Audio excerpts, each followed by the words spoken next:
Tibaan.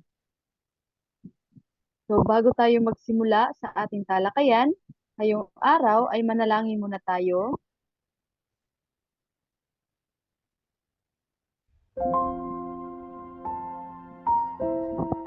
Panginoong Hesus, maraming salamat po sa lahat ng biyaya na pinagkakaloob mo sa amin sa araw-araw.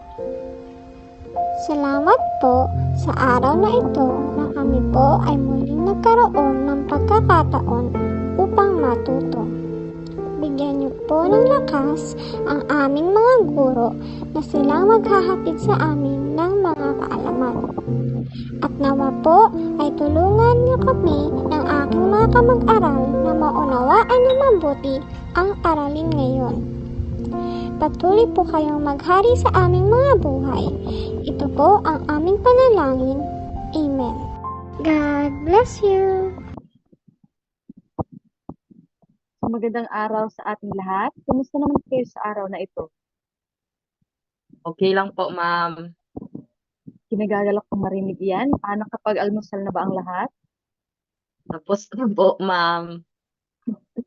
Mabuti naman kung ganoon, sapagkat kapag busog ang ating tiyan, ay ganado din ang ating isipan na tumuklas ng mga bagong kaalaman. So, bago tayo magsimula sa ating talakayan, ay mayroon bang liban sa ating klase ngayong araw? Mangyari po lamang ay i-comment po ninyo ang inyong mga pangalan dito sa ating chat box sapagkat iyan ang pagbabatayan ko para sa inyong attendance. Maliwanag ba? Opo, ma'am. Opo. Maaari nyo nang i-comment ang inyong mga pangalan. Okay po, ma'am.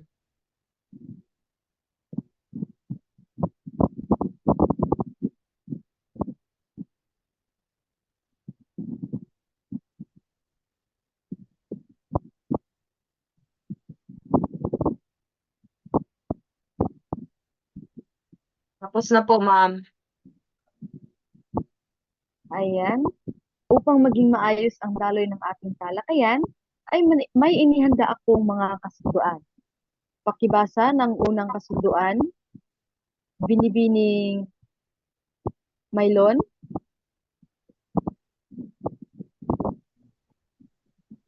Makinig sa guro.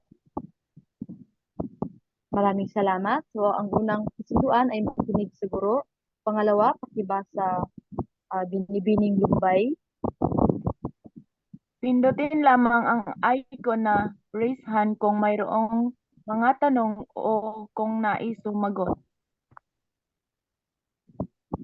Pakibasa naman ng pangatlo, Binibining Bordo.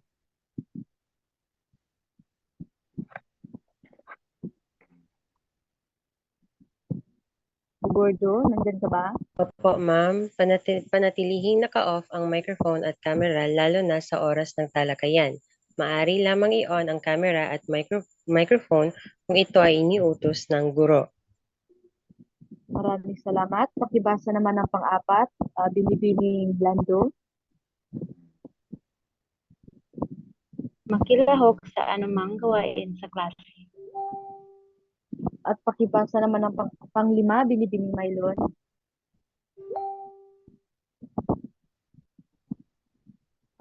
Panatilihin ang respeto sa bawat isa. Maraming salamat. Maliwanag ba ang ating mga kasunduan, class? Opo, Opo, ma'am. Opo. Maaasahan ko ba na susundin ninyo ang ating mga kasunduan ngayong araw? Opo, ma'am. At dahil dyan, handa na ba kayo para sa ating paksang tatalakayin sa hapong ito, sa araw na ito? Opo, ma'am. Ayan, kung bago tayo magsimula sa ating talakayan, ay nais ko munang pansinin ninyo ang mga larawan na makikita sa inyong mga screen.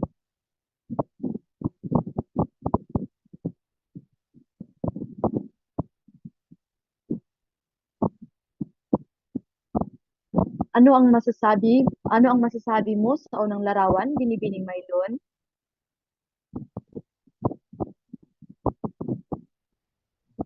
Para sa akin po, ma'am, nasa unang larawan ay nag-aalaga ng bata ang isang ina. Maraming salamat. So, ang unang larawan ay ang isang ina ay na, ng sa Bisaya pa, nagpatuloy siya o bata. And inaalagaan niya ang kanyang ah, maliit na anak o sanggol. Ano naman ang nakikita mo sa pangalawang larawan, Ginoong Jason?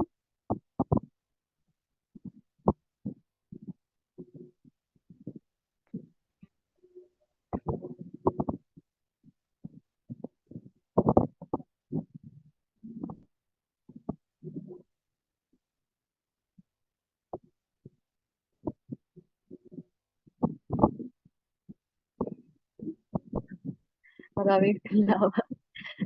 Napakaganda ng inyong kasagutan, no? So, parang makikita natin na masayang pamilya ang nasa pangalawang larawan sapagkat yung mga anak ay masayang naglalaro tapos nagluluto yung ina at parang yung kausap niya ay yung kanyang asawa. Ano naman ang masasabi mo sa pangatlong larawan, Binibining Bordo? Ang masasabi ko po sa pangatlong larawan ay ang ina po na nagpapakain ng kanyang anak. Tama, maraming salamat. So, makita natin sa pangatlong larawan na ang ina ay nagpapakain o nag-aalaga sa kanyang anak. So, napakagaling. Maraming salamat sa inyong kooperasyon. Palakpak ang inyong mga sarili sapagkat nabigyan nyo ng sariling interpretasyon ang mga larawan. Yay! Okay, base sa mga larawan at sa inyong mga kasagutan kanina, ano kaya sa tingin ninyo ang magiging paksa natin ngayong araw? Mr. Herodias?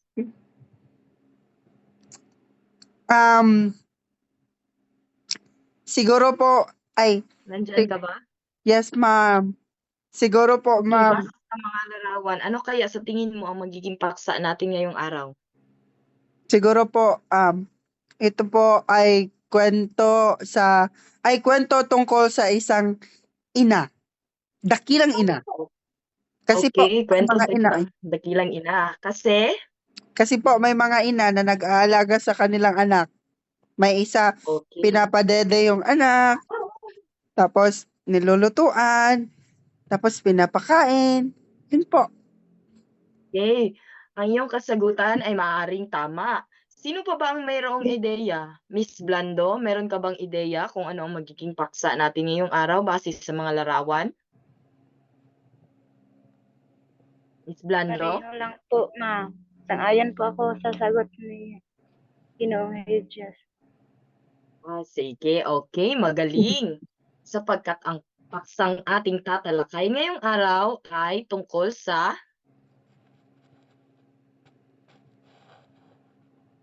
wait lang. Dili siya ma-next.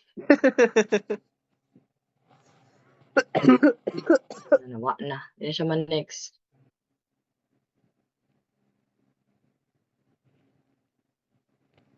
Okay na? Go. Go.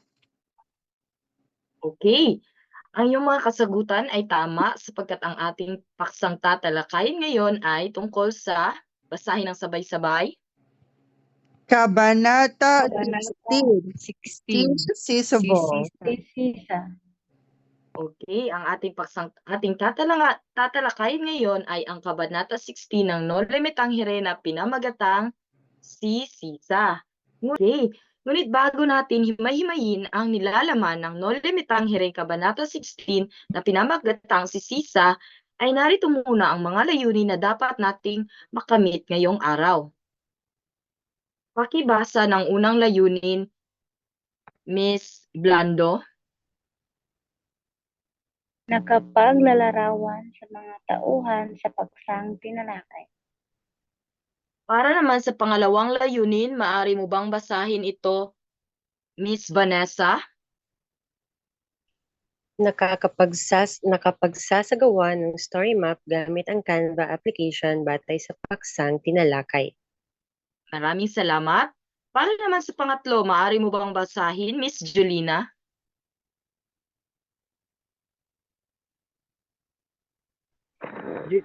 Julina, nandyan ka ba? kapag babahagi ng saloobin tungkol sa mensahe paksa. Okay. Maaasahan ko ba na ang ating mga layunin ngayon ay makakamit natin sa ating talakayan?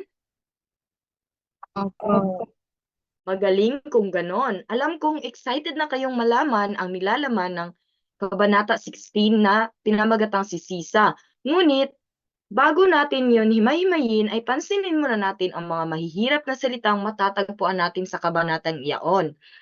Ang mga mahihirap na salitang ito ay bibigyan ninyo ng kasing kahulugan nang sa gayon ay hindi na kayo mahirapan sa pag-unawa sa kabanata. Naintindihan ba, class?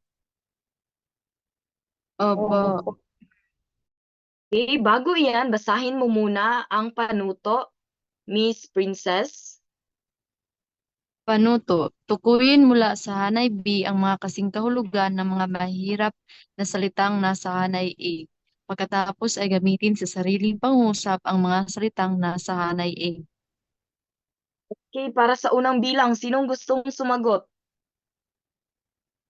Ari ko bang tawagin si Miss Ivy? Miss Ivy, nandyan ka ba?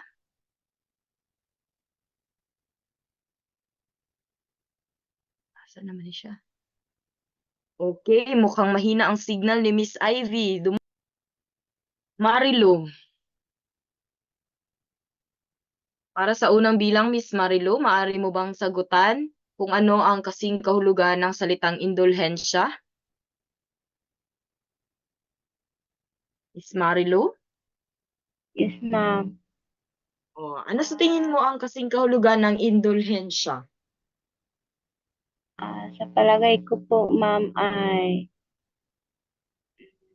letter C, inubos ang kayamanan sa hindi karapat-dapat na kaparaanan. Letter C? Sure ka na ba dyan, Miss Marilu?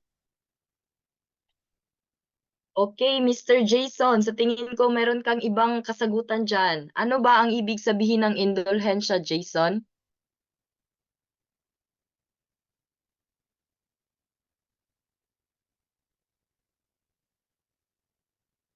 Okay, maaari mo bang basahin kung ano ang ibig sabihin ng letter A?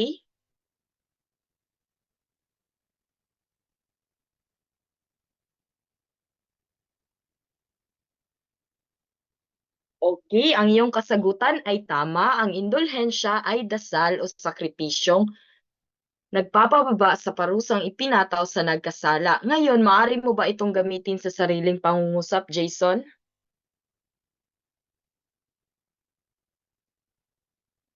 Yang salitang indulhensya.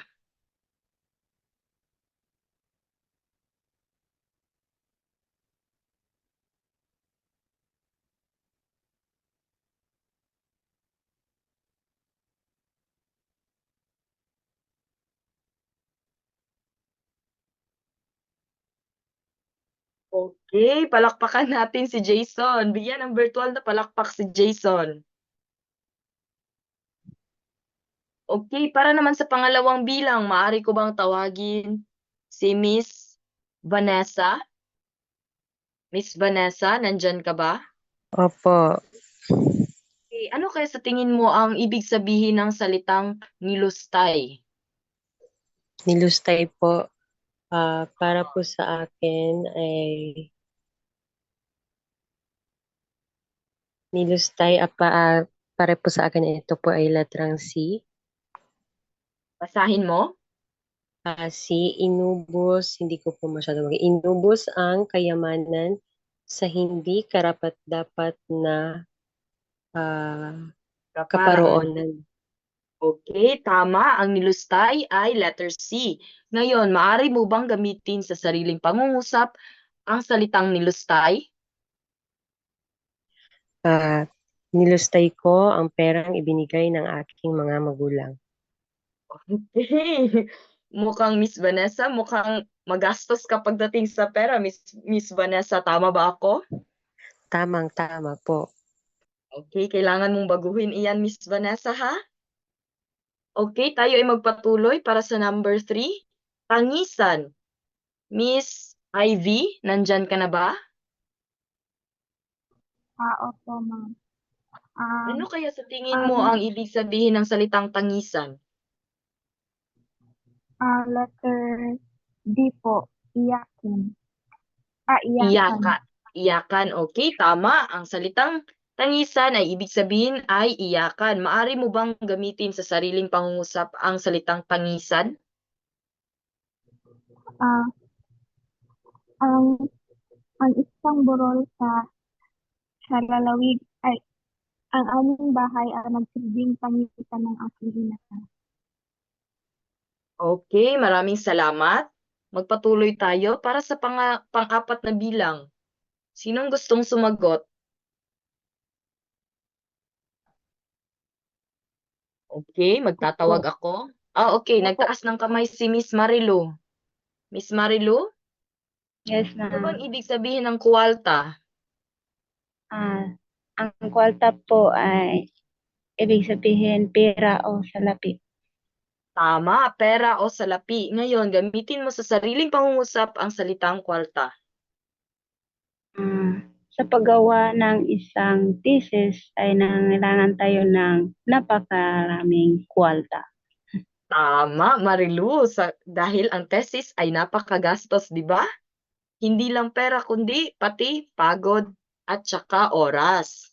Bigyan niyo ng Opo. virtual na palakpak si Miss Marilu. Okay, para naman sa panghuling bilang, sinong nais sumagot? Ako, ma'am. Po, ma'am. Okay, Miss Julina. Ano bang ibig sabihin ng hibang? Ang hibang po, ang ibig sabihin ay baliw, letter E. Okay, tama. Ngayon, maaari mo bang gamitin sa sariling pangungusap ang salitang hibang? Ang kaibigan ko po ay hibang. Okay. Sino kayang kaibigan mo na iyan?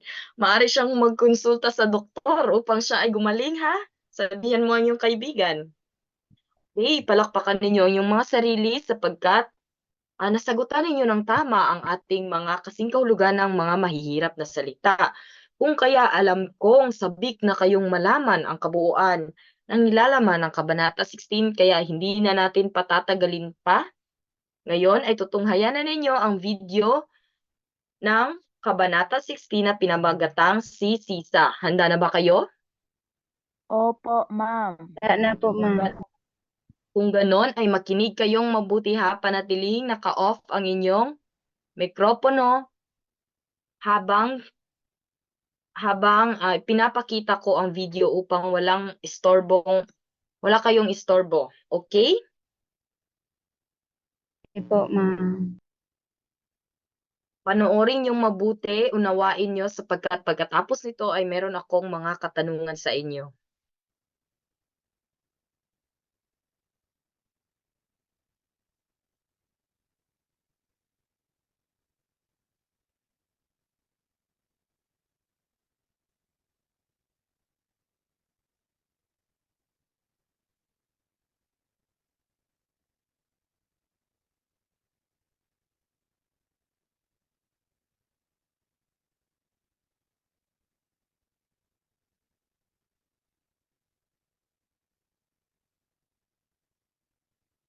Walay audio.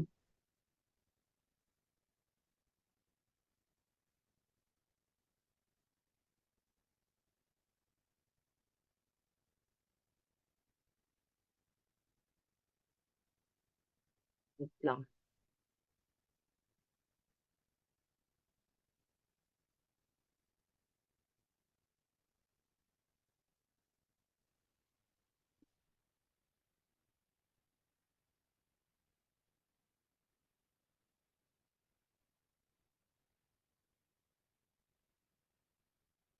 Okay, aayusin ko. Pasensya na. Na may kalakasan ng loob. Bayaran mo na, kaka. Meron na ba? Okay. Yung sinasabi nilang ninakaw ko. Bayaran mo na, kaka. Kapag binayaran yun, walang kakanin si Hinang. 2 piso lamang ang sasahurin ko sa buong ito. Nakatlo na akong minultahan. Ang 2 onsang ninakaw mo, sabi ng sakristan mayor, ay katumbas ng 32 piso. Napaiyak si Crispin. Iminungkahi sa kapatid na umuwi ng mag-isa upang sabihin sa inang siya'y may sakit. Hindi pa man natatapos magsalita si Crispin ay lumitaw sa hagdanan ang ulo ng sakristan mayor na may ugaling manubok. Basilia, minumultahan kita ng kalahati dahil sa hindi sunod-sunod ang pagkatugtog mo ng kampana. Ikaw, Crispin, ay may iwan hanggang hindi mo inilalabas ang iyong ninakaw. Tumutol si Basilio. Nagalit sa pangangatwiran ni Basilio ang sakristan mayor at kinaladkad nito si Crispin. Kaka, papatayin nila ako! Huwag mo akong pabayaan! Narinig niya ang tampal, hiyaw at mga impit na daing. Nagbalik ang katahimikan. Inakyat ni Basilio ang kinabibitinan ng mga kampana. Kinalag niya ang lubid at muling nanaog. Inagbuhol niya ang mga lubid, itinali sa palababahan, at buong ingat na naghugos sa gitna ng kadiliman.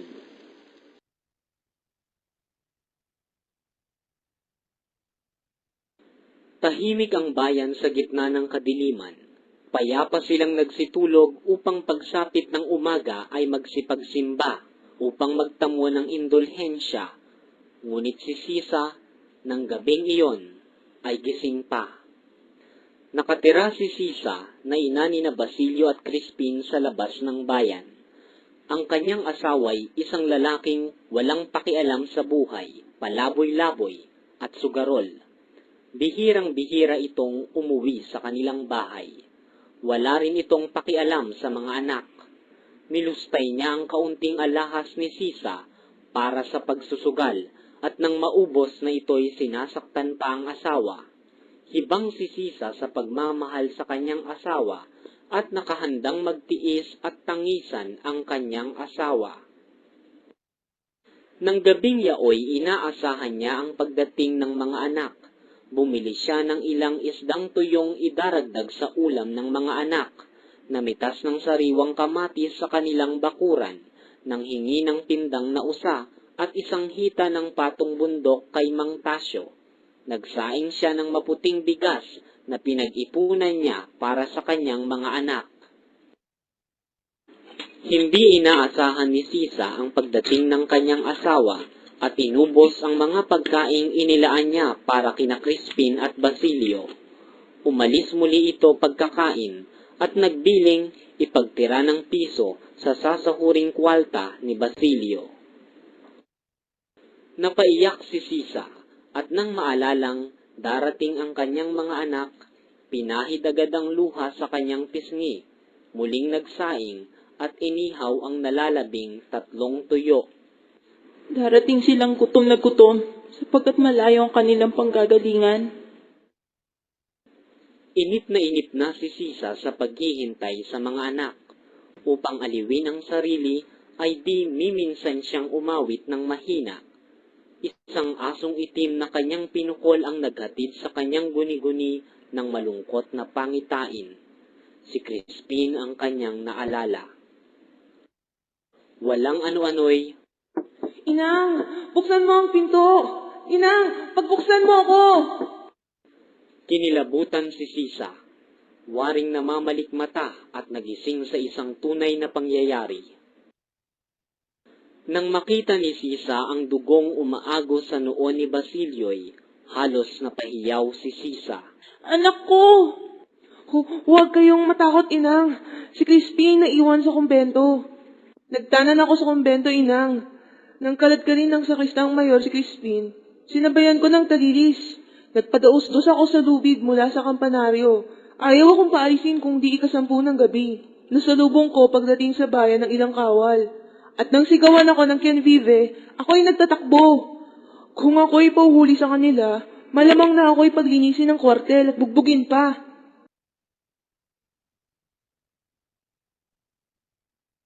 Okay, nagustuhan niyo ba ang inyong napanood?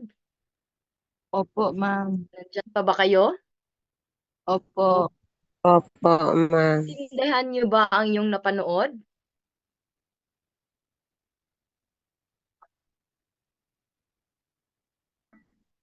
Okay. So, sa tingin ninyo, bakit kaya naging ganoon na lamang si Sisa? Bakit siya abalang-abala noong gabing iyon? Maaari ko bang tawagin si Miss Princess? Pakiulit po ng tanong po. Sige, bago ang tanong na iyon, maaari ko bang itanong sa iyo kung ano ang mga napapansin mo sa video? Kumusta So, ang graphic? ang napapansin ko po ay si Crispin po at Basilio ay nanggagaling po sa simbahan.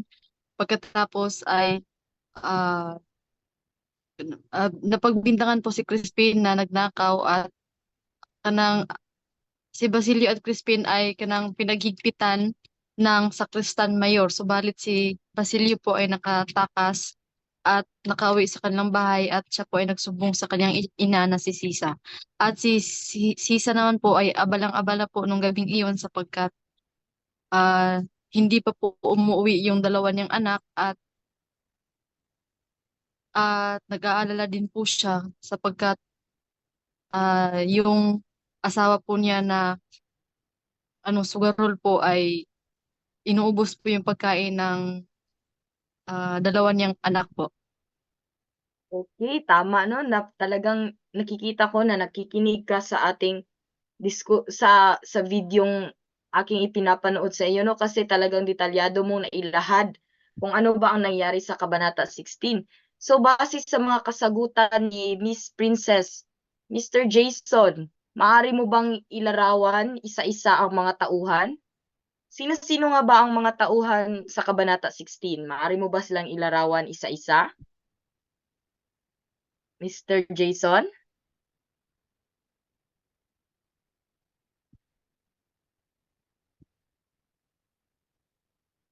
Oo.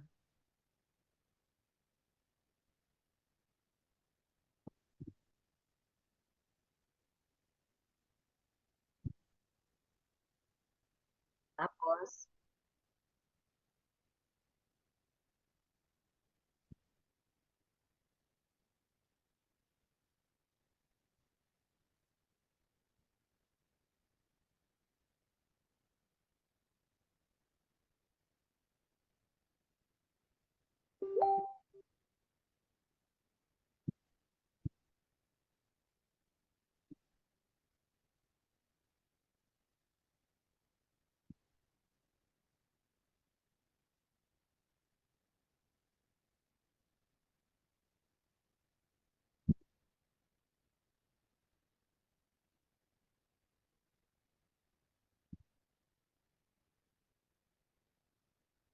okay.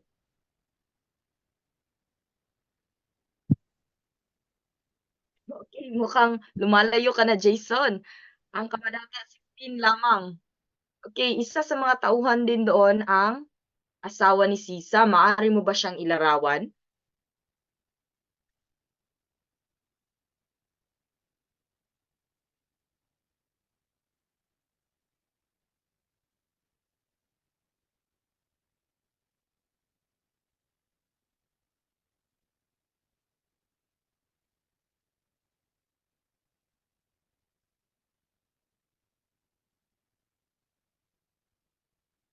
Yes, tama, no? 'Di ba, Jason? Wala talagang kwenta ang mga lalaking ganyan.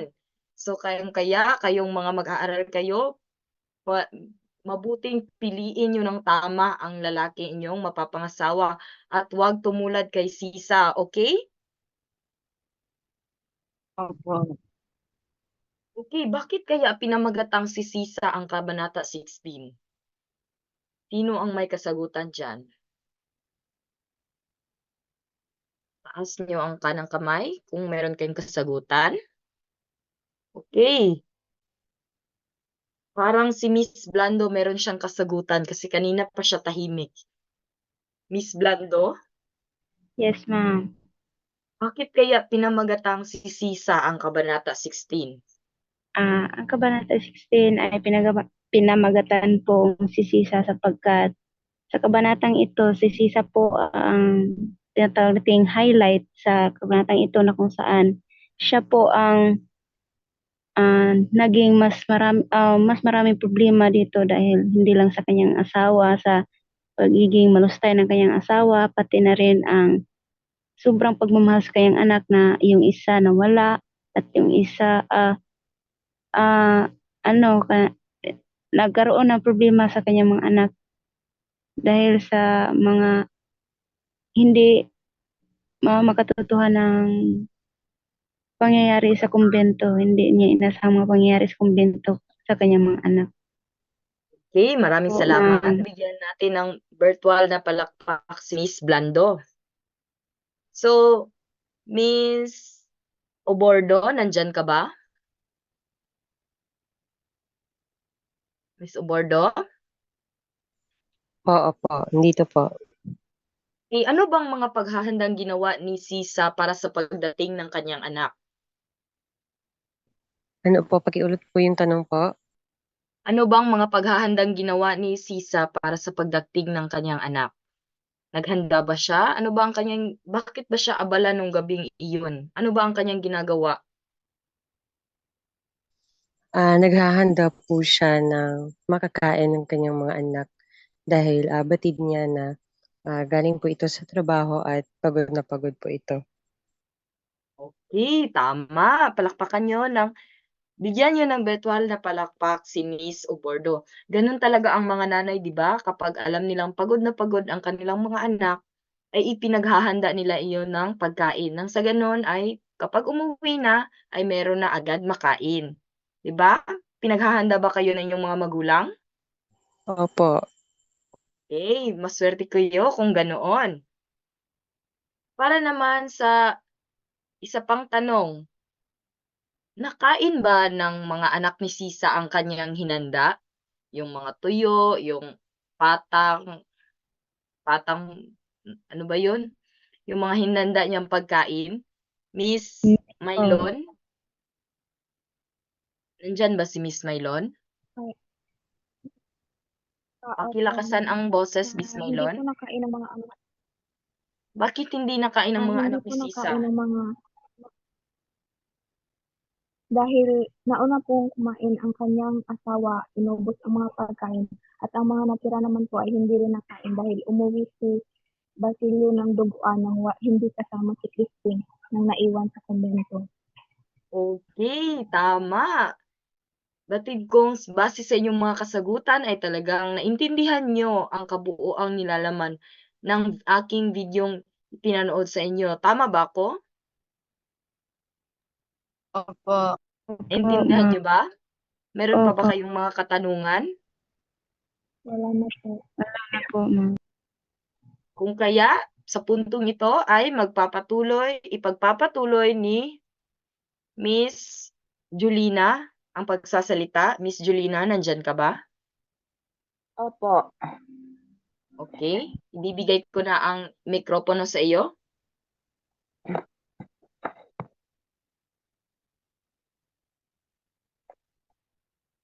Okay?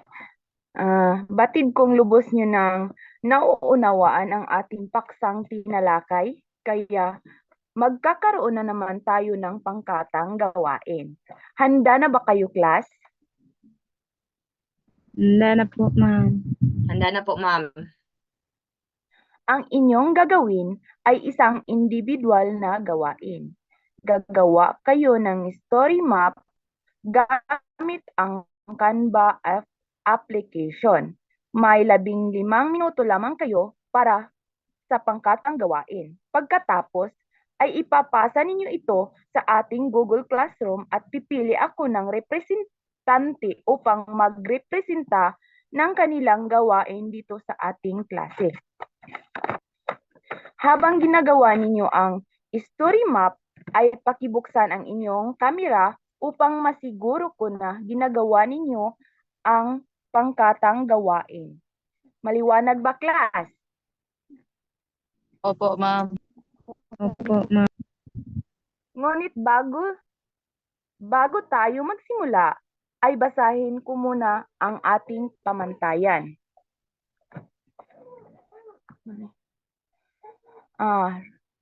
Rubrics. Nilalaman. na ibibigay ng buong husay ang hinihingi ng takdang paksa, 5 puntos. May kaunting kakulangan ang nilalaman na ipinakita, 3 puntos. Maraming kakulangan sa nilalaman na ipinakita, 1 puntos. Disenyo at organisasyon. Organisado at malikhain ang gawain, 5 puntos. Organisado ngunit hindi gaanong malikhain ang gawain, 3 puntos. Magulo at walang pagkamalikhain ang gawain, 1 puntos. Takdang oras. Natapos ang gawain sa itinakdang oras, 5 puntos. Natapos ang gawain ngunit lumagpas sa itinakdang oras, 3 puntos. Di natapos ang pangkatang gawain, 1 puntos.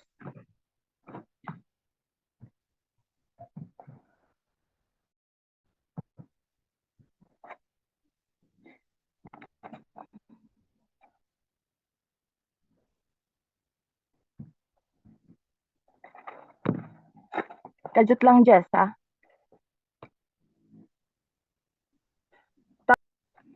Bibigyan ko lamang kayo ng 15 minuto para isagawa ang inyong gawain.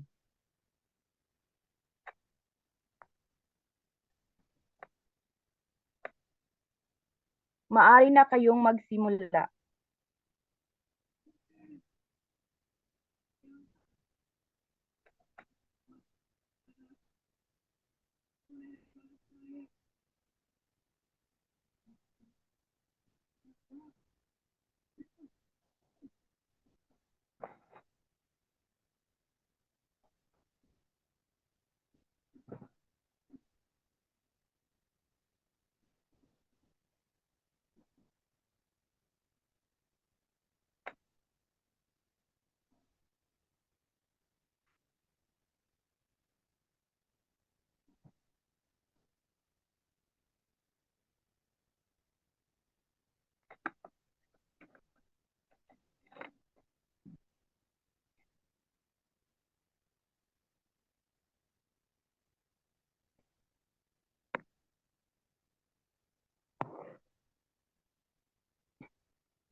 Sige na.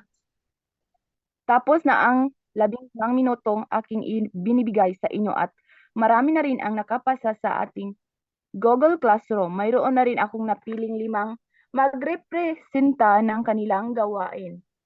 At sila ay sina Jessica Paulino, Marilo Blando, Jason Herodias, Princess Aguhob, at saka si Ivy Mailon.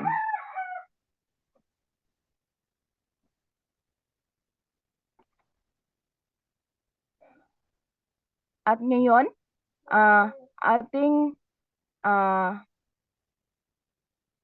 wawastuhan ang inyong ginawa. Ang lahat ng grupo ay napakahusay at ako'y nagagalak sa inyong ipinapakitang aktibong pakikilahok sa ating gawain at mahusay nyo ring nagamit ang Canva application.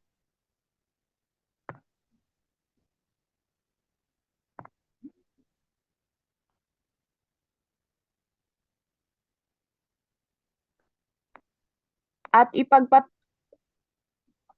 ipagpapatuloy ito ni Vanessa Obordo.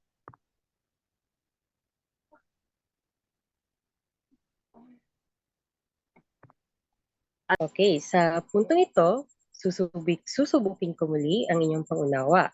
Mayroon akong mga katanungan na siyang bibigyan niyo ng mga kasagutan. Handa na ba kayo? Opo. Opo, ma'am.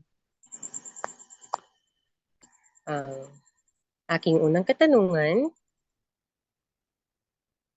sa karanasan ni Sisa na binasang kabanata, sa tingin niyo ba nangyayari pa ba ito sa totoong buhay?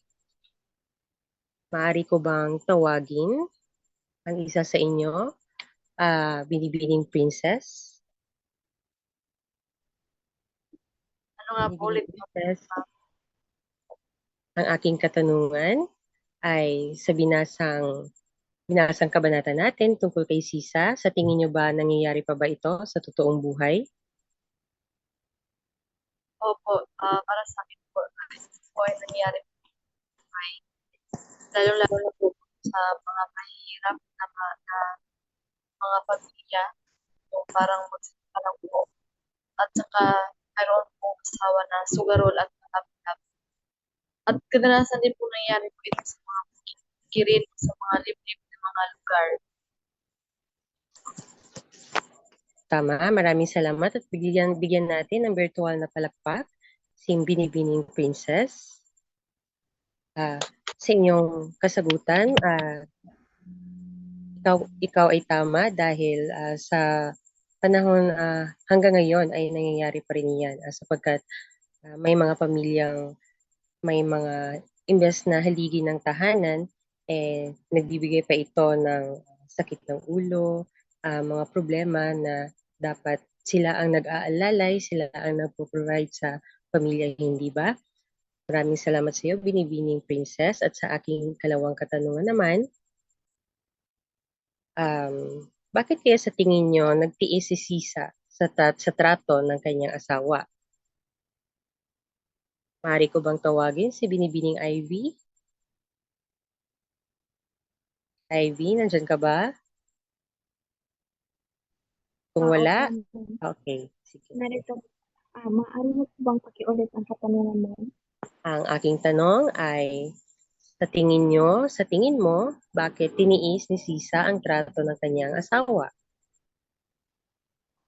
Para sa akin po, kaya natitiis ni Sisa ang ugali ng kanyang asawa dahil na rin sa pagmamahal niya dito at pati na rin po para sa mga anak niya dahil kahit sino naman pong magulang o ina ay hihingi na maging buo ang kanilang pamilya.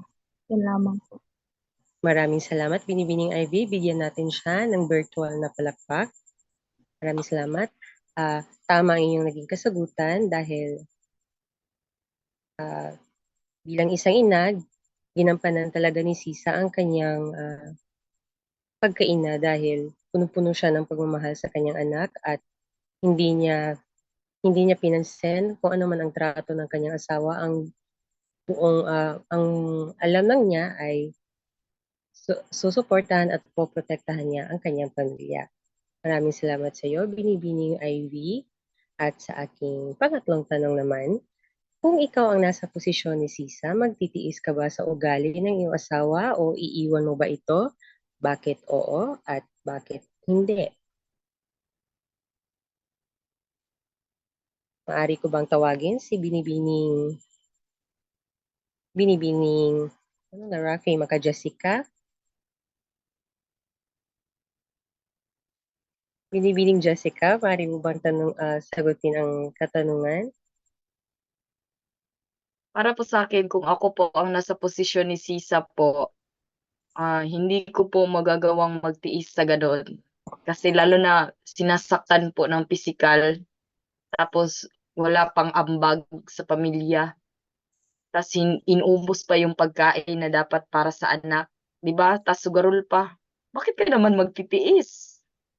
Tama. 'Di ba? Kung iniisip mo rin yung anak mo, talagang iiwan mo kasi kung magpapatuloy ang ganoong pangyayari sa inyong tahanan, maaring maging magkakatrauma ang inyong anak. At syempre, hindi rin malabong mangyari na maaring ang inyong anak ay maari ring saktan ng inyong asawa. Kung kaya, dapat talagang hindi na dapat magtitiis sa mga ganyan.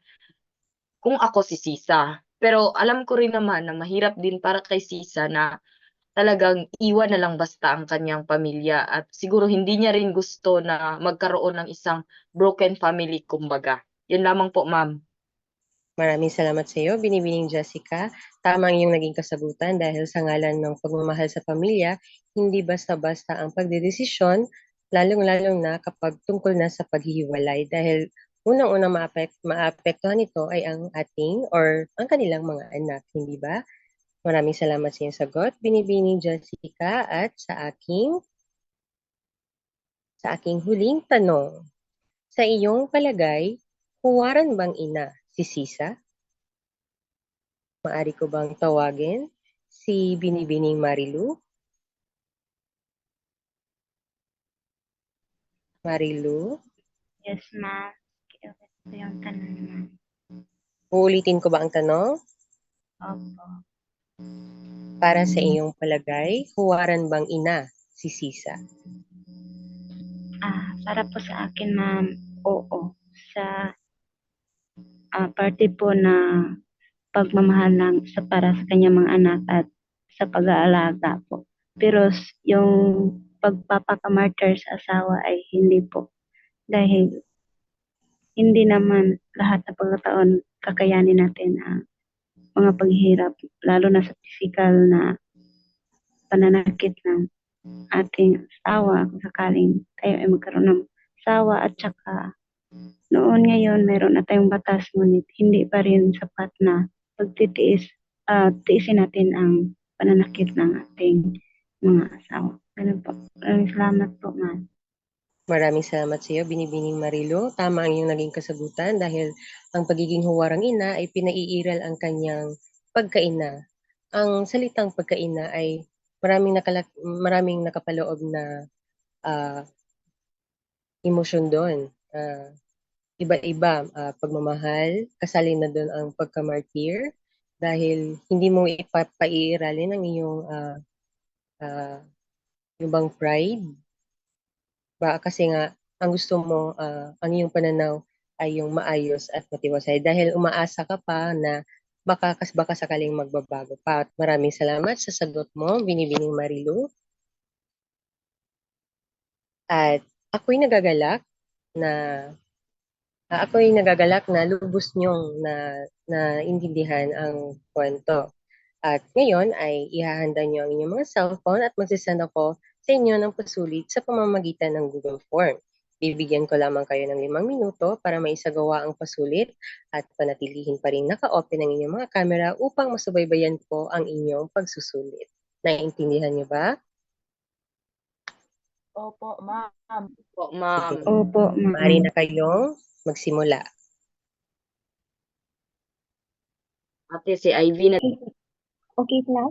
Naisend na ang Google Form para sa ating pagsusulit. Mayroon lamang kayong 5 minuto para matapos ito, para ipasa ito sa mayroon ba kayong mga katanungan tungkol sa ating tinalakay? wala na po, Wala ma'am. na po, ma'am.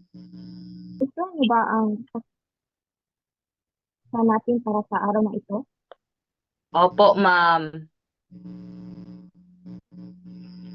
Mabuti naman. Dahil wala na din kayong mga katanungan at batid kung lubos mo na talagang naunawaan ang ating paksa, ay narito ang ating takdang aralin para sa buong talakayan ito. Maaari mo bang basahin? Binibining Marilu? Takdang aralin. Gawa ng sariling animation ang Kabanata 16 gamit ng CapCut application. Maraming salamat. Ito nga ang pagtatapos ng ating talakayan. Yun lamang po at maraming salamat sa inyong kooperasyon at pakikinig. Yay! Yay! Umana! Finally!